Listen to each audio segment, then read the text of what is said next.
Teach him now that he will always come last. My brother said that out loud, grinning, at my son's 7th birthday party, while my mother finished arranging a $920 gaming system in my nephew's lap.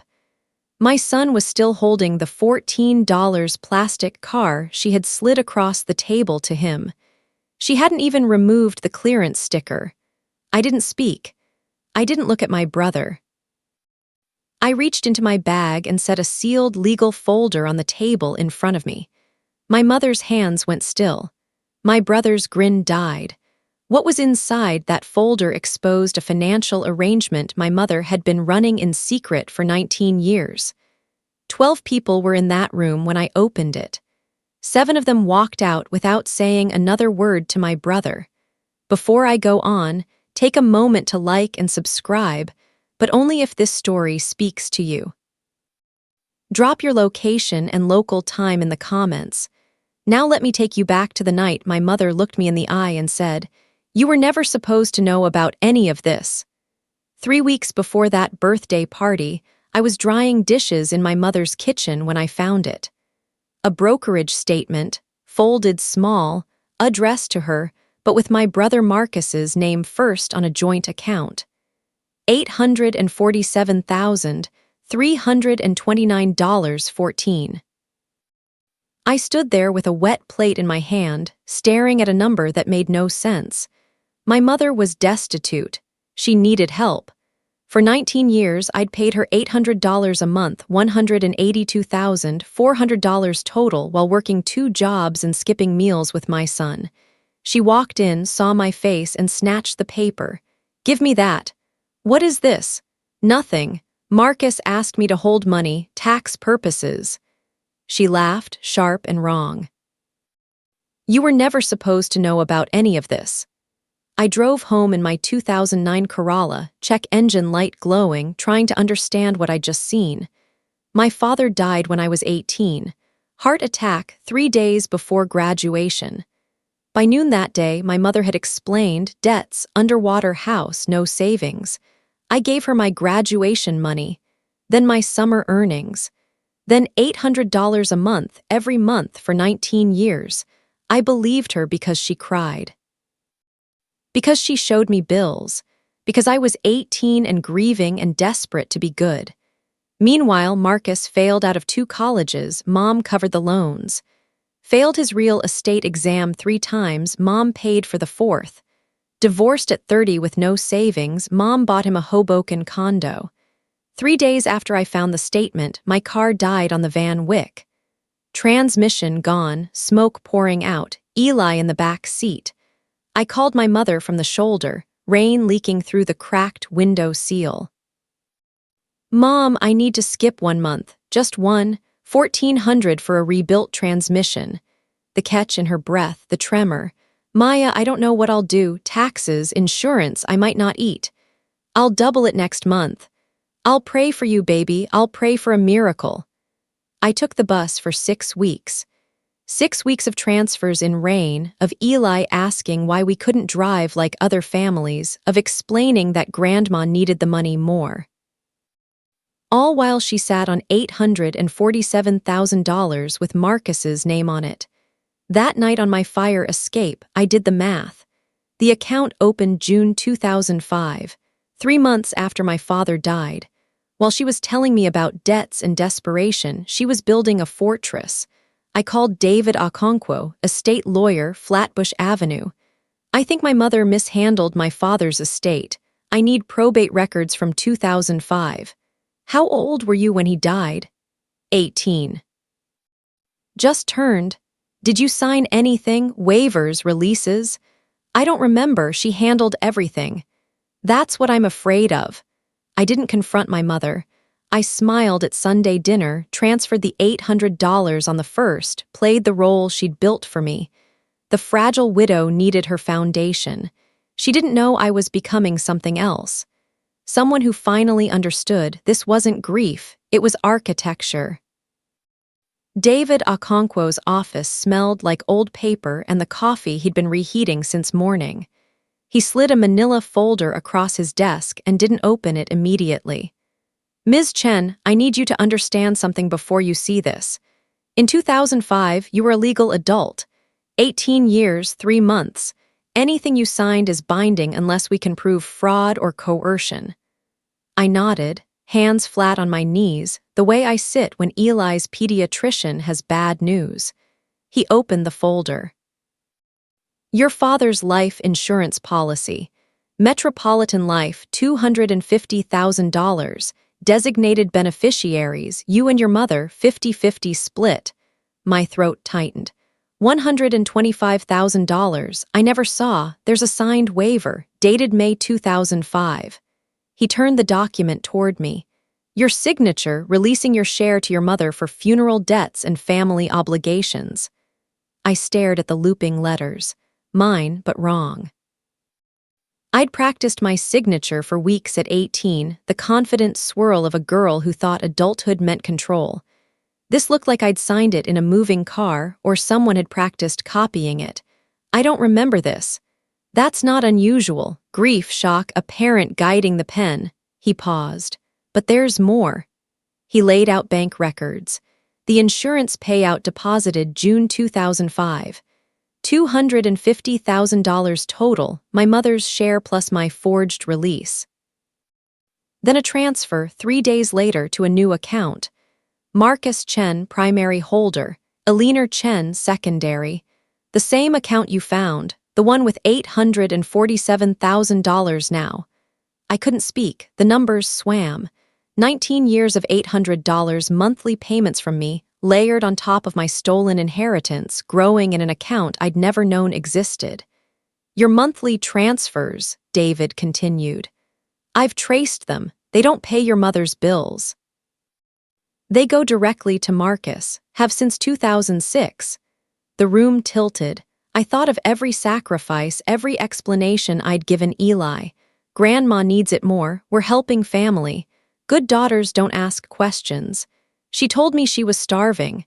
She was buying your brother a BMW in 2008, a down payment on his first condo in 2012, his divorce settlement in 2019. David stacked the papers like a losing hand of cards. Your mother has been running a closed loop. You pay her, she pays him, she keeps the remainder invested. You're not supporting a widow, Ms. Chen, you're funding a dynasty. I walked out into Flatbush Avenue at 2 p.m., blind in the sunlight. My phone buzzed, my mother, asking if I'd transfer early this month. The property taxes were killing her. I stared at the message until the screen went dark. That night, I told Eli we were having breakfast for dinner, eggs and toast, the only food in the apartment. He was excited. He didn't know I'd spent my grocery money on David's retainer. He didn't know that while he ate, I was staring at my phone, scrolling through 19 years of transfer confirmations, each one a small wound I'd thought was love. The crushing realization didn't come all at once. It came in pieces over days. The memory of my mother crying about the roof in 2014, the same month Marcus posted photos from Cabo. The emergency, $5,000 in 2019 when Marcus's divorce finalized. Every time I'd tightened my belt, she'd loosened his. I wasn't just robbed. I was the instrument of my own robbery. Willing, eager, trained to apologize for needing anything. David called Thursday. The forged signature is actionable. The ongoing fraud, claiming need while concealing assets, that's civil and potentially criminal. But Ms. Chen, cases like this take years. Families like yours don't go quietly. I don't need them to go quietly, I said. I need them to go. I hung up and checked my bank balance. $312. Rent due in 11 days. Eli's birthday in 3 weeks, the party my mother had already suggested we combine with Marcus's son. To keep things humble, at my apartment, which I'd pay for while she and Marcus provided the big gifts. I opened my laptop and started a new folder, labeled it insurance. Not clever, just true. Then I texted my mother back, transfer sent early. Love you, let her think I was still the foundation. Let her think the architecture held. While I became the thing she'd never expected, someone who finally read the blueprints. The group chat lit up on a Tuesday evening. I was folding laundry, watching Eli build a Lego tower on the carpet when my phone buzzed 3 times in a row. Marcus. The family chat he'd created last year, the one where he posted photos of his investment portfolio and his son's private school tuition bills like they were achievements. Big news, family. 3 fire emojis. Promotion finalized. VP of Acquisitions, finally getting the recognition I deserve. I set down a towel. VP of what? Marcus had worked for his college roommate's father's real estate firm for 6 years, a job my mother's connections had secured. I'd never understood what he actually did. Self-made man, he continued. Took longer than expected, but hard work pays off. Hard work. I looked at my hands, the dry skin cracked from warehouse gloves and cleaning solutions. 19 years of hard work. 2 jobs, a son who thought a clearance plastic car was a major gift. Then the second message. Speaking of celebrations, Jaden's turning 8, Eli's turning 7. Let's do a joint party. Keep it humble, family-focused. The third message came 30 seconds later. Maya, your place is perfect. Cozy. Intimate, I'll bring the big gifts, you handle food and setup. Mom agrees it's fairest. I read the word until it lost meaning. I'd pay for everything, prepare everything, host in my cramped apartment while they arrived with wrapped boxes and perform generosity. Just like every holiday, just like my entire life. Eli looked up from his Lego. Mommy, why are you making that face? I smoothed my expression. Thinking about your birthday, baby, what do you want? A race car, a red one, and cake with dinosaurs. Red race car, I repeated. Got it.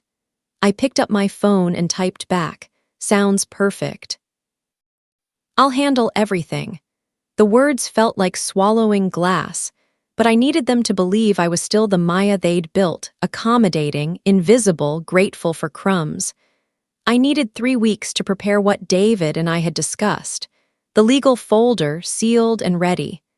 The witness, my Aunt Lorraine, my father's sister, who'd been asking questions about the estate for years. Marcus replied immediately. Knew you'd come through, that's my sister. I didn't correct him, I wasn't his sister. I was his revenue stream. The next morning my mother called. Marcus told me about the party, such a good idea combining them. Jaden has so many friends and Eli's. Well, she let the silence do the work. This way it'll feel fuller. My son's birthday needed my nephew's guests to feel legitimate. Mom, I need to ask about the food budget. With my car repairs. Oh, Maya, the catch in her breath automatic now. I wish I could help, the property taxes, you know. And Marcus's promotion dinner, I want to do something special. Maybe you could ask for extra hours. I closed my eyes. Maybe. I knew you'd understand, you've always been the practical one. Practical, the word they used for women who learn not to want things. I hung up and transferred the $800 3 days early. Let her think I was scrambling. Let her think I was still running to stay in place.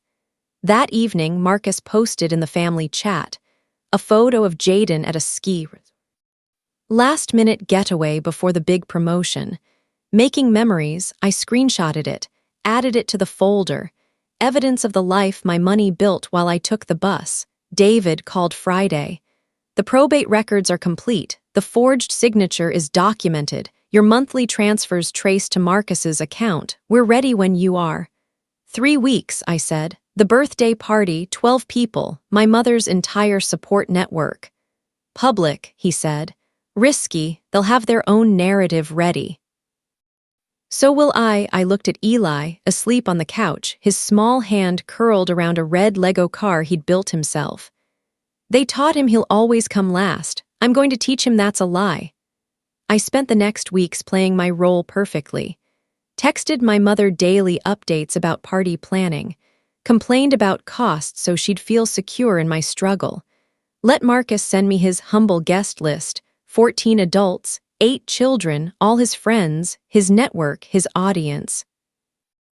I ordered the cheapest decorations, the store-brand cake, the paper plates I'd wash and reuse for months. I prepared my small apartment to look exactly like what they expected. A struggling single mother doing her best, grateful for their presence, their gifts, their attention. They didn't know I'd installed a second lock on my bedroom door. Didn't know the legal folder sat in a fireproof box under my bed. Didn't know Aunt Lorraine had already seen the forged signature, already promised to stand with me when the time came. The night before the party, my mother texted, "So proud of you, Maya. Family is everything." I read it 3 times. Then I typed back, "See you tomorrow." Can't wait. I meant every word. The extended family started arriving Friday morning. Aunt Lorraine came first, my father's sister, 61 years old, silver hair in the practical bob she'd worn since I was small. She hugged me longer than usual at my apartment door, her hands pressing once against my shoulder blades, the signal we'd arranged. "They're at the Marriott in Queens," she murmured. "Your mother, Marcus, Jaden, your mother called me last night, complained about your apartment size, said you don't apply yourself like Marcus does." I nodded, stepping back to let her in. "She say what time they're coming tomorrow?" "Early, to help set up." Lorraine's eyes found the legal folder on my kitchen counter, still sealed, still innocent-looking. "You sure about this, Maya?" 19 years sure." She sat at my small table, the one Eli used for homework and dinner, and told me what she'd suspected since 2006. The family whispers at my father's funeral, my mother's strange confidence despite claiming poverty. The way Marcus had suddenly appeared with a new car, new clothes, while I was working double shifts at a diner and sending money home. "I asked her about the insurance once," Lorraine said. "At Christmas 2008, she cried for an hour, said I was cruel to bring up my brother's death during the holidays. I never asked again." "She trained us all," I said, "tears as lock and key." By noon, the others arrived. Uncle Ray, my mother's brother, with his new wife from Florida. Cousin Denise, who I hadn't seen since my father's funeral. 2 great-aunts from my mother's side, women who sent me birthday cards with $5 bills and religious quotes about gratitude. My mother had orchestrated this. The family reunion, the audience, the witnesses to her generosity and my inadequacy. I made coffee in my small kitchen while they settled in my living room, commenting on the space. "Cozy," Denise said, meaning small. "Efficient," Ray's wife offered, meaning cramped. My mother arrived at 2 p.m., sweeping in with Marcus and Jaden like visiting royalty. She'd gained weight since I'd seen her last, the comfortable padding of someone who'd never skipped a meal she didn't choose to skip. Marcus wore a blazer over a t-shirt, his self-made uniform, and immediately began distributing expensive cigars to the uncles, Dominican, hand-rolled, $20 each. "Investments paying off," he told Ray, lighting one with a gold lighter. "Real estate's about relationships, always has been." I watched from the kitchen doorway, drying the same mug for 3 minutes. Jaden, 8 years old, already carried himself like his father, the expectant posture, the assessing glance around my apartment like he was evaluating a property. "Where's Eli?" my mother asked, not looking at me. "At a friend's. I'll pick him up for tomorrow." "Good, less chaos for setup." She settled onto my couch, the one with the torn arm I'd covered with a blanket, and didn't remove her coat. "Marcus, show Aunt Lorraine your portfolio app. She's been asking about investments." Lorraine caught my eye. The portfolio app, built on my stolen inheritance, my monthly bloodletting, my 19 years of practical sacrifice. I escaped to the hallway, ostensibly to check the mail. Instead, I stood in the fluorescent-lit corridor, breathing deliberately, the way I learned during Eli's birth when the pain threatened to split me open. In through 4, hold for 4, out for 6. My phone buzzed. My mother from inside my apartment, "Can you pick up ice? Marcus wants proper drinks." And some decent wine, not the cheap stuff you buy. I stared at the message until the screen went dark. Then I typed back, of course, whatever Marcus wants. The performance continued through evening. I ordered pizza I couldn't afford, using the last of my credit card room. Marcus complained about the crust. My mother suggested I upgrade my kitchen if I was going to host family events. Jaden turned up his nose at the plain cheese option. We get artisanal at home, and my mother laughed like he'd said something clever. At 9 p.m., they left for their Marriott, full and satisfied and certain of their narrative. I stood in my emptied apartment, Lorraine the only one who'd offered to stay, who'd helped me stack the pizza boxes for recycling. She told Ray you're struggling with resentment, Lorraine said quietly. Said you've been distant since you found out about Marcus's success. Jealousy, probably, the single mother thing, hard path. I laughed, one sharp sound. She's preparing them. She's always prepared them. That's how this works.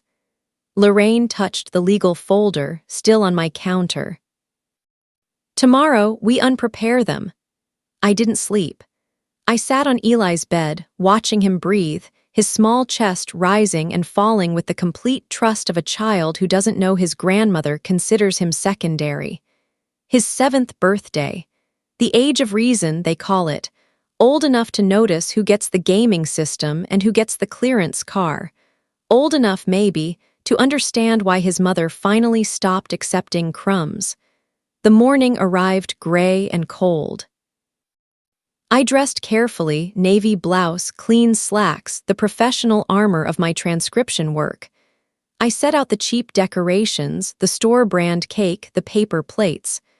I placed the legal folder in my bag within arm's reach of where I'd sit. At 10 a.m., the doorbell rang.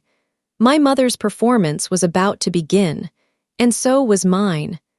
The party started at 11, but the tension arrived with my mother at 10:15. She swept through my door with 2 shopping bags, Marcus and Jaden trailing behind her like ducklings. Behind them, the aunts and uncles, the cousins, the witnesses she'd assembled for her generosity. I was in the kitchen arranging crackers on a plate when I heard her voice drop to that theatrical whisper she used for important performances. "The poor thing tries so hard," she said to Aunt Lorraine, loud enough to carry. "But this apartment, Lorraine, you see what I mean? A boy needs space. Opportunities." I didn't turn around. I added another cracker, perfectly aligned. "Eli seems happy," Lorraine replied, her voice neutral. "Eli doesn't know what he's missing, that's the tragedy." I gripped the plate edge until my fingers ached. She'd said versions of this my entire life. Maya doesn't know what she's missing. Maya's practical, not ambitious. Maya's circumstances, not choices. The vocabulary of diminishment dressed in maternal concern. Marcus entered the kitchen, helping himself to my refrigerator without asking. "You got the wine." "On the counter." He examined the bottle, his nose wrinkling. "This is the one I asked for. It's what I could find." He set it down, unsatisfied but unwilling to make the trip himself. "Jaden's excited about the gifts. Mom really outdid herself this year. I can't wait to see." He missed the edge in my voice or chose to ignore it. Marcus had been missing edges my entire life, trained by our mother to see only the surfaces that reflected well on him. By 11:30, all 12 guests had arrived. The 2 Grey-Tants, Uncle Ray and his wife, Cousin Denise, 2 cousins from my father's side I'd barely met, and Pastor Jim from my mother's church, a last-minute addition she'd announced with satisfaction. Spiritual guidance, she'd called him, for family unity. I understood now. She wanted a witness who could speak to character, who could later describe my resentment and jealousy from a position of moral authority. Eli arrived at 11:40, my neighbor dropping him off with a wave. He ran to me, small and warm in his party shirt, the red one he'd picked specially. "Mommy, is it time for cake?" "Soon, baby. Go say hello to Grandma." He approached my mother tentatively. She patted his head, one quick motion, already turning back to Jaden, who was demonstrating his new tablet to the gray tants. Educational apps, my mother explained. Marcus insists on quality, no screen time without development value. Eli stood there, waiting, then retreated to my side. I knelt, smoothing his hair. "Want to help me with the drinks?" In the kitchen, I watched him fill paper cups with careful concentration. 7 years old. Old enough to notice, young enough to still believe the explanation would come. That grandma was distracted, that Jaden was louder, that next time would be different. I wanted to tell him, "Next time will be different, I promise you," but I couldn't say how. Aunt Lorraine found me there, pretending to arrange napkins. She touched my elbow once, and I turned to see her face, stricken, angry, resolved. "I just heard your mother in the hallway," she said quietly, "telling Denise that you've been struggling emotionally since Marcus's promotion, that she's worried about your stability." I laughed, one sharp note. "She's building the case. She's been building it for 19 years. Lorraine glanced toward the living room, where my mother's voice rose and fell in practiced rhythms. "Show me what you have now before she poisons everyone." I hesitated. The plan was to wait until the gifts, until the public humiliation, until the moment my mother had orchestrated her own exposure. But Lorraine's face, my father's sister, the only one who'd ever asked questions, cracked something open. I pulled one page from my bag. The forged signature blown up beside my real signature from my high school yearbook. The discrepancy obvious, embarrassing, criminal. Lorraine took it with both hands. She read it twice. When she looked up, her eyes were wet, but her voice was steady. Harold would have killed her, slowly with his bare hands, and enjoyed it. She folded the page carefully, handed it back. "I'm with you, whatever happens, whatever she says, whatever Marcus does, I am with you, Maya." I felt it then, not relief exactly, but the weight of solitary certainty lifting slightly. One person who saw, one person who believed. "There's more," I said. 19 years of bank transfers, the insurance payout. Everything. Show them tomorrow, show them all. She gripped my hand, her fingers strong from decades of nursing. "But first, let me talk to Ray. He's easily led, but he's not cruel. If he understands what she did to his brother's child, don't," I said quickly. "Not yet. She'll sense it. She always senses disruption. Let her think she owns the room. Let her think I'm still the foundation." Lorraine studied my face. "You've become someone else, haven't you, since you found that statement?" "I've become who I was supposed to be," I said, "before she built me into something smaller." We returned to the party separately. I carried the drinks, smiling, playing the struggling daughter, grateful for family presence. Lorraine sat with Ray, talking quietly, planting seeds I hoped would grow when the time came. My mother caught my eye across the room. She smiled, the warm one, the one that reached her eyes because she believed the performance was working. I smiled back, equally warm, equally false. The cake was ready. The gifts were arranged, Marcus's pile towering, Eli's modest stack clearly an afterthought. My mother settled into the seat of honor, Jaden on her right, the nephew who deserved, the grandson who mattered. Eli sat on my left, small and straight, still believing in the ritual of celebration, still trusting that love would appear in the form of wrapped boxes and grandmother's attention. I reached into my bag. The legal folder was there, sealed, waiting. My hand rested on it while my mother began her speech about family, about sacrifice, about the joy of watching children bloom. 12 people in the room. 7 would walk out. I didn't know which 7 yet, but I knew the number. David had calculated it, the aunts and uncles with their own children, their own suspicions, their own experience of my mother's performance. The ones who would recognize fraud when they saw it documented. My mother finished speaking. She reached for the first gift, the largest box, the $920 gaming system with Jaden's name already on the card. I didn't move. I didn't need to. The folder was ready. The witnesses were assembled. The architecture was about to collapse under its own weight. "Jaden first," my mother said, beaming. "The birthday boy deserves the best." 2 birthdays, I thought. 2 boys. One grandmother who'd already decided who would always come last. I set my hand on the folder and waited for my brother to speak the words that would end everything. The legal folder arrived Saturday morning, delivered by courier to my apartment door. David had called the night before. "Everything's ready." The original insurance checks, the forged signature analysis, 19 years of bank transfers highlighted and cross-referenced, sealed and certified. I signed for the package at 8:47 a.m., 3 hours before the party.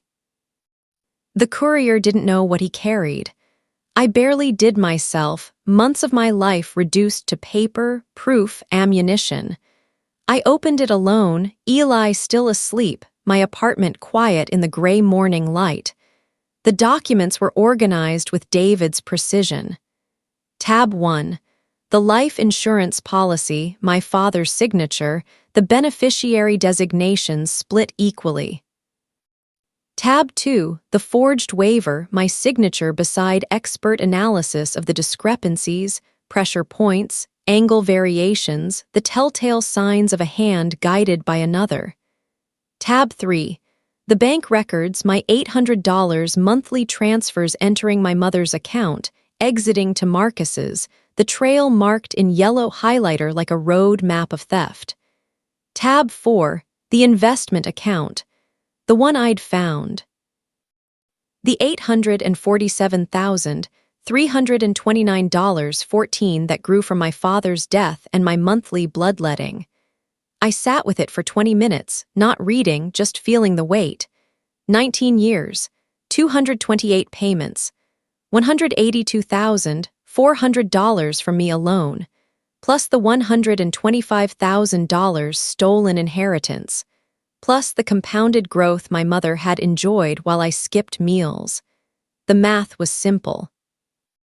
The math was brutal. My phone buzzed. My mother, on our way early to help. "Marcus wants to stop for better wine." I typed back, "Can't wait to see you all." I hid the folder in my bedroom in the fireproof box under my bed. Then I prepared my apartment for the performance, cheap decorations, store-brand cake, the careful staging of inadequacy that would make their generosity shine brighter. At 9:15, I retrieved the folder. Placed it in my bag, the leather tote I used for work, large enough to conceal its bulk. I practiced the motion, reaching in, setting it on the table, the reveal, 3 seconds.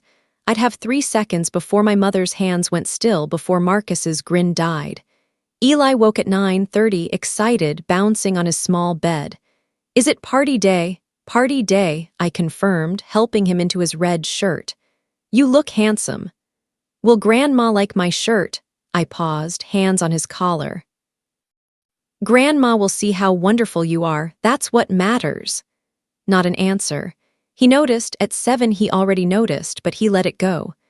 Trained like I'd been trained to accept partial love as the whole. The doorbell rang at 10:15. My mother, Marcus, Jaden, sweeping in with shopping bags and expectations. The others followed, Ray, Denise, the Graytants, Pastor Jim, the audience assembled. I played my role. Grateful daughter, struggling mother, humble host. I accepted their assessments of my apartment, their suggestions for next time, their pity dressed as encouragement. Marcus distributed cigars. My mother whispered about my emotional struggles. Jaden performed his superiority for the Graytants, who clucked approvingly. And I watched. I watched where they sat, who they spoke to, how the room arranged itself around my mother's gravity.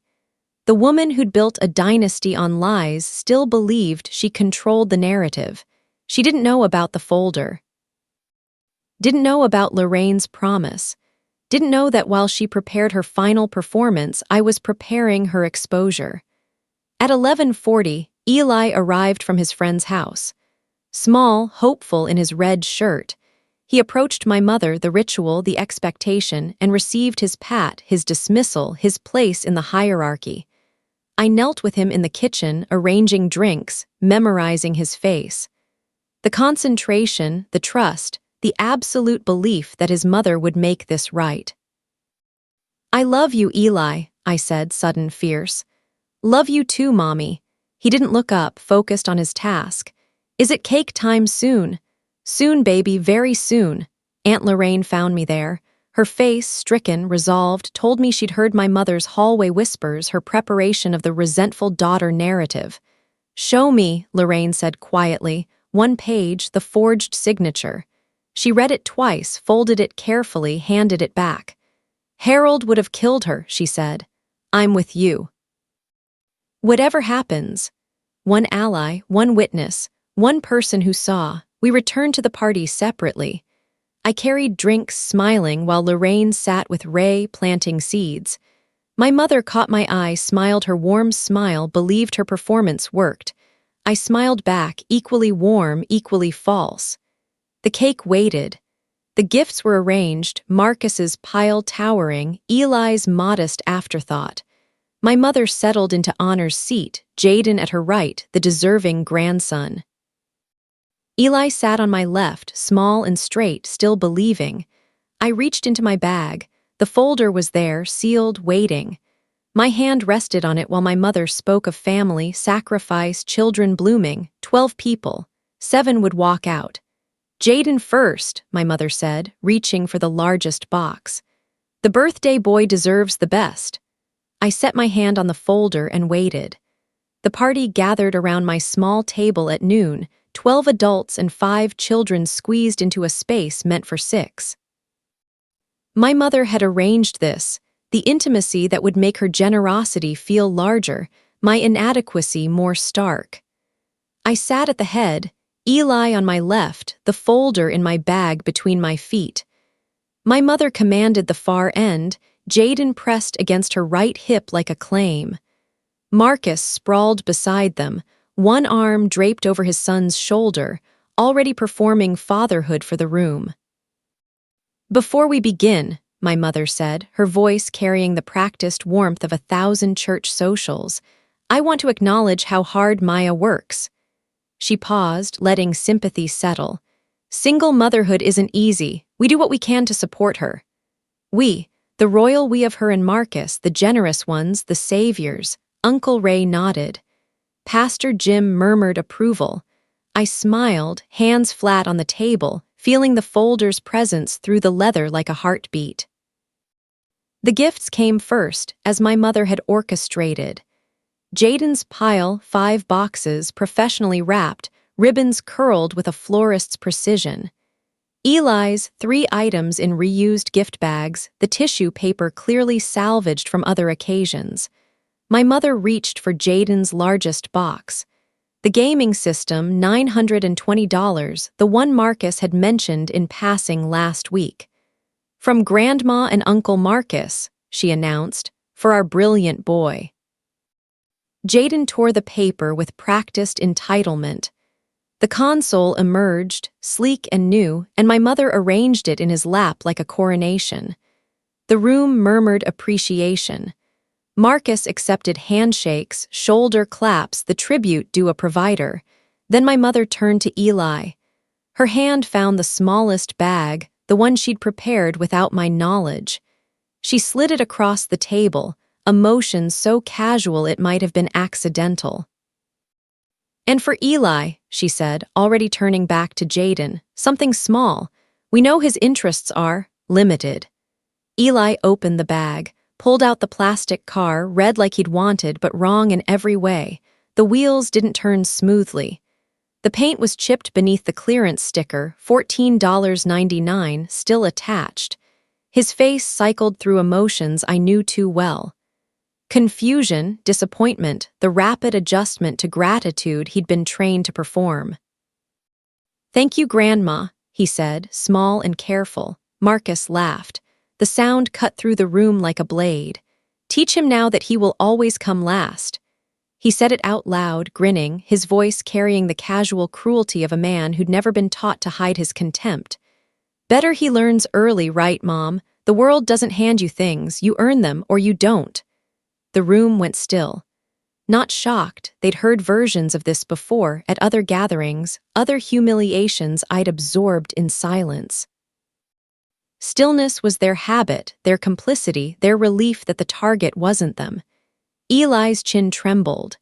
He looked at me, 7 years old, asking without words if this was true, if this was how the world worked, if his uncle's grin was the final answer. I didn't speak. I didn't look at Marcus. I reached into my bag and set the sealed legal folder on the table in front of me. The sound was small, paper on wood, leather sliding, but my mother's hands went still. Marcus's grin died. The room's attention shifted, uncertain, sensing disruption without understanding its source. "What is that?" my mother asked, her voice thin to a whisper. "Documentation," I said. 19 years of it. I opened the folder.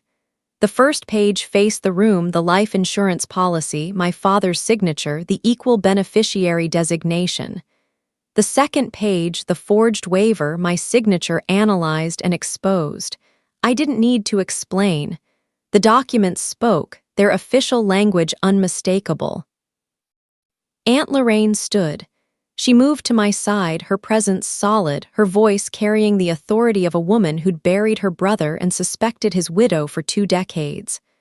"I've seen these," she announced. "I've verified them. Maya's signature was forged in 2005. Her $125,000 inheritance was stolen.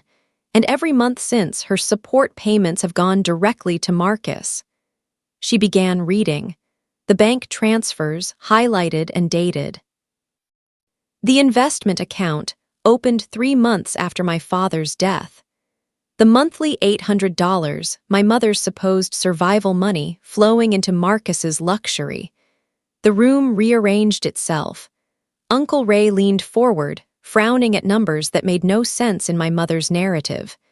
Cousin Denise gasped, small and sharp, when Lorraine read the current balance. $847,329.14. My mother stood, hands flat on the table, her face cycling through strategies she'd used before. Tears, denial, the wounded mother attacked by ungrateful children. "This is lies, forged. Maya's always been jealous of Marcus, always. Sit down, Aliner." Lorraine's voice cracked like a whip. "The signatures are verified. The accounts are documented. You've been running a fraud for 19 years, using your daughter's grief and your son's entitlement to build yourself a fortune." Marcus found his voice, desperate, reaching for the performance that had always worked. "Mom needed help. I invested it, I grew it. That's not, you stole it," I said, quiet final. "You both stole it from me, from my son. From every sacrifice I made believing I was saving my mother from starvation." I looked at the room. 12 people, their faces transformed by information they couldn't unlearn. Graytants clutching their purses, realizing their $5 birthday cards had mocked my actual poverty. Pastor Jim, pale, understanding his presence had been purchased for a lie. Uncle Ray standing slowly, his chair scraping loud in the silence. "Ray," my mother pleaded, reaching for her brother. He stepped back, shook his head once, slow and heavy. "Harold was my brother. His daughter deserved better than this." He walked out. The first of 7. Denise followed, murmuring something about needing air. The Graytants, together, their faces set in the grim disapproval of women who'd survived their own hardships without stealing from children. One of my father's cousins, the one I'd barely met, paused at my shoulder. "I'm sorry," she said. "I didn't know." "You weren't supposed to," I replied. "None of us were." 7 gone. 5 remained, my mother, Marcus, Jaden, Pastor Jim frozen in his seat, and Lorraine at my side. Plus Eli, small and watching, the plastic car still in his hands. I closed the folder. The gesture felt ceremonial, the sealing of a tomb. "The party's over," I said. "My son's birthday will continue. Privately. The rest of you," I looked at my mother, at Marcus, at the architecture finally collapsed, "can find your own way home." The silence after they left was not peaceful. It was the held breath of a room that had witnessed something it couldn't process. Pastor Jim remained frozen, his hands flat on the table, eyes moving between my mother and the door where 7 people had disappeared. I turned to him first. "You should go, Pastor. This isn't spiritual guidance anymore, it's fraud." He stood slowly like a man waking from sleep. "Maya, I didn't know. She told me you were struggling with resentment, that family unity. She told everyone something." I cut him off, not cruel, just finished. "That's how it worked. Check your church records. See how much of her widow's tithe came from my account." He left without another word, his footsteps heavy on my stairs. The door clicked shut and we were 4, my mother, Marcus, Jaden, and me, plus Eli still holding his plastic car, watching with eyes too old for 7. My mother found her voice first, the one she'd used my entire life. "You've destroyed us, your own family. For what? Jealousy." I laughed, one sharp sound. "For $14.99, Mom." "Look at this." I picked up Eli's car, the clearance sticker still attached. "You spent $14 on my son while you sat on $800,000 of my money. You had the nerve to hand him garbage in front of everyone, to let Marcus say what he said, too. It was a joke." Marcus, desperate, reaching for any handhold. "The last thing I didn't mean. You meant it exactly." I turned to face him, the brother I'd funded, the man who'd grinned while my son learned his place. "You've known since 2005. The insurance, the monthly transfers, all of it. Mom told you, didn't she? The day she opened that account. Our secret, Marcus, Maya's practical, she won't mind." His silence confirmed everything. Jaden began to cry, the high wail of a child who sensed the foundation cracking. Marcus pulled him close, automatic, but his eyes stayed on me, calculating, always calculating, even now. "What do you want?" my mother asked, her voice smaller than I'd ever heard. "Money, I'll transfer it, half, more than half, we can. I want you to leave." She blinked. "Maya, leave my apartment, leave my life, take your son and your grandson and your lies and build something somewhere else." I picked up the folder, held it against my chest. "I'm filing suit Monday. Fraud, forgery, embezzlement. David has everything ready." "You'll lose." Marcus, finding his aggression the last tool he owned. "She's our mother, courts side with mothers." "You'll spend years, money you don't have, and you'll lose." "I've already lost 19 years. I looked at Eli, small and brave, still holding that terrible car. "I'm not losing another day." My mother stood, finally, using the table's edge for support. She looked old in that moment, truly old, the performance stripped away. "I was protecting him. Marcus needed to fail." The words came out hard, true, 19 years compressed into 5 syllables. He needed to learn.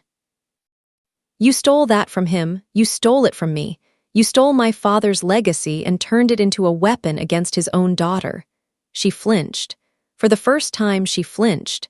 They gathered their things, the gaming system still in its box, the expensive bags, the props of their prosperity. At the door, my mother turned. "Your father would be ashamed." I met her eyes. "My father left me half his insurance. You made sure I never knew. So no, Mom, you don't get to speak for him anymore." The door closed. I locked it, chain and deadbolt, sounds I'd never needed before. Then I knelt in front of Eli, my son, my small brave boy, and took the plastic car from his hands. "This isn't right," I said. "What Grandma did, what Uncle Marcus said, none of it is right. You know that, don't you?" He nodded, slow, considering. "They like Jaden better." "Yes, they made a choice a long time ago to like him better. It wasn't fair, it wasn't your fault." I took his hands, small and warm.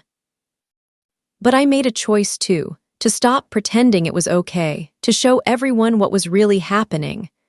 "Are they coming back?" I thought of the suit, the filings, the years of legal process ahead. The family fractured, the truth exposed, the life rebuilt from foundation up. "Not like before," I said. "Never like before." Aunt Lorraine returned at 4, bringing pizza and silence.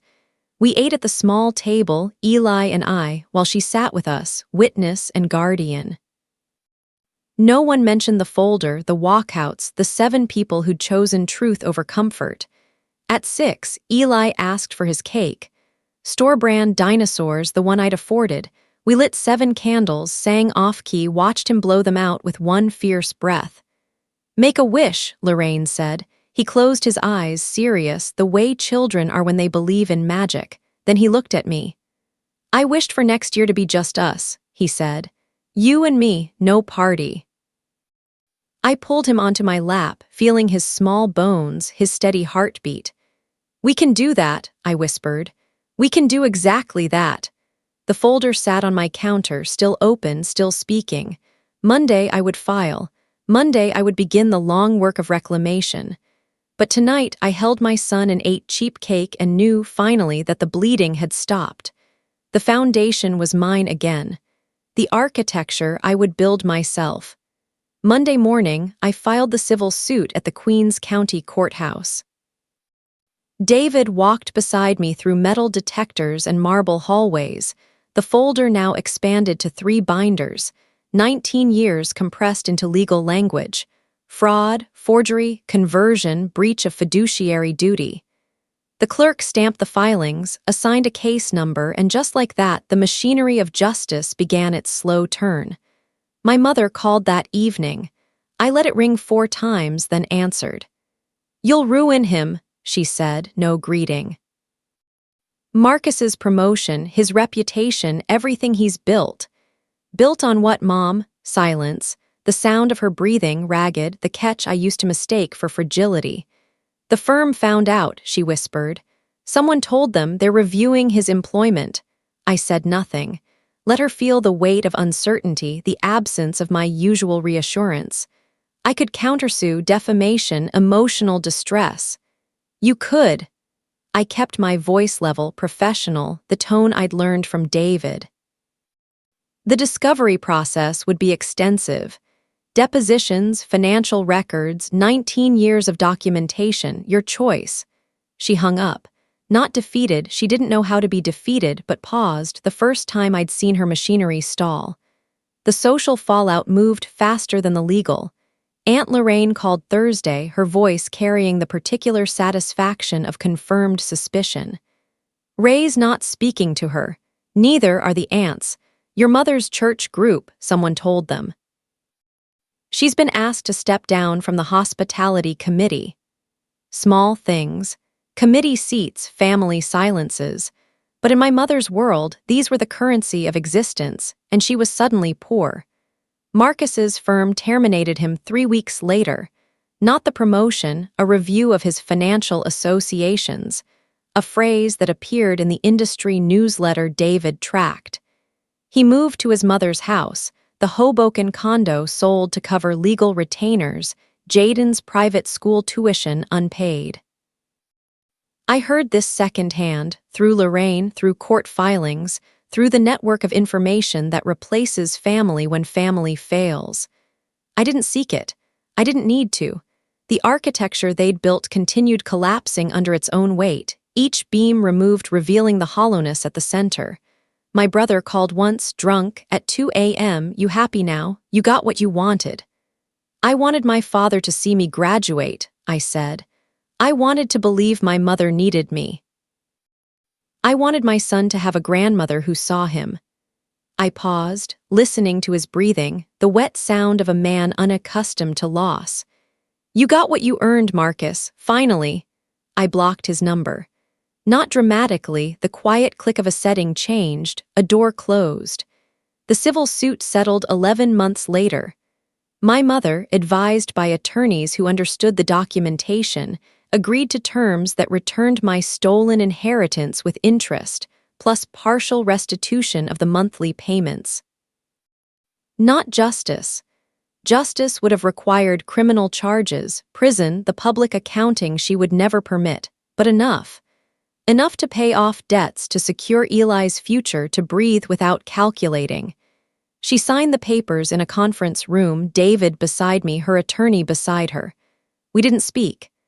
I watched her hand move across the pages, the same hand that had guided mine to forge a signature 19 years before, and felt nothing, not triumph, not grief, simply completion.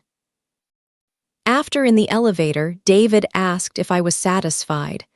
"I'm not satisfied," I said. "I'm finished." Eli and I moved that spring.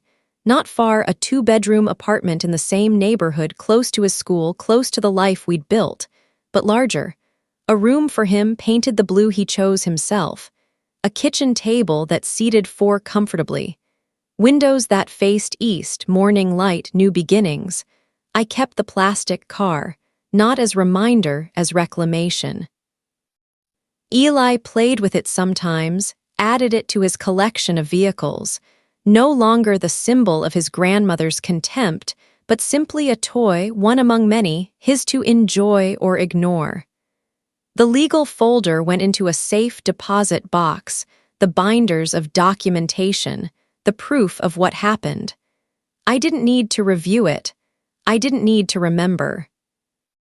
The body keeps its own records, the sleepless nights and skipped meals, the bus rides in rain, the moment my son's chin trembled and I chose, finally, to act. On Eli's 8th birthday, we had breakfast for dinner. Pancakes, his request, with candles stuck in the stack. No guests, no performance, no measuring of gifts against someone else's pile. Just us, and the small ritual of celebration without hierarchy. He made his wish, blew out the candles, looked at me with eyes that had learned something in the past year. "Mom, yeah, baby. Last year was hard, but I'm glad you showed them the folder." I set down my fork. "Why? Because now I know." He cut his pancake, careful, 7-year-old precision. "I know you'll always choose me, even when it's hard, even when people get mad." I reached across the table, took his hand, small and warm and entirely mine. "Always," I said. That's the only architecture that matters. After dinner, we moved to the living room, the new carpet still smelling faintly of the store. Eli arranged his cars in elaborate patterns, races and crashes and impossible jumps. I sat on the floor with him, my back against the couch, watching him play. The $14 plastic car, red and chipped, rolled across the carpet, joined the others, became ordinary. I thought of my mother, alone in her house, her committees lost, her son returned to dependence.